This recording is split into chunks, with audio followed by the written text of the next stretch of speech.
Alright, here we have a proper fucking hot rod. Fucking chopped, channeled, all that shit. Vanity license plate. Look at the size of these running boards. Definitely don't like the modern seats. I don't know, these things are a bit of a hit and a miss for me because I love the idea of vintage hot rods, but I hate the idea of ruining a classic. This, personally, as a car, I don't like it. I only like it as the piece of history that it is, and the job that's been done with it. Can't imagine that bumper does much good.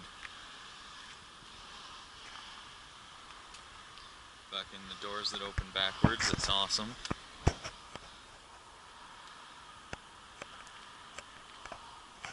Fucking little mirrors that probably aren't the most useful. Fucking great paint job. There's another thing. I don't particularly care for the paint job. It's a driver. Oh, I really hope so. It would definitely be cool to see one of these cars actually getting driven. Actually, the wheels aren't actually that wide. It's just the rim is really big.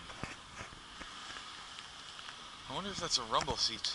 No, it wouldn't be because the latch is at the bottom, so that's just the trunk.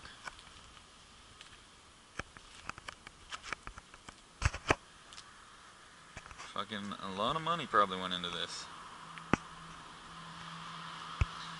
All I can see of the engine is an aftermarket valve cover and some chrome.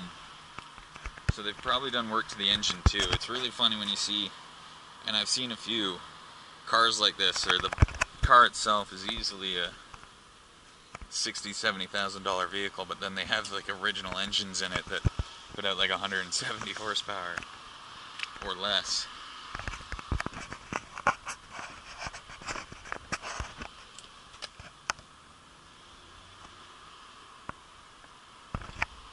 Turn signals tucked away.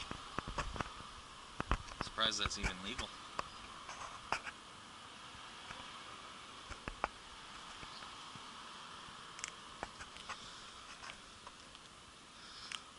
Pardon me.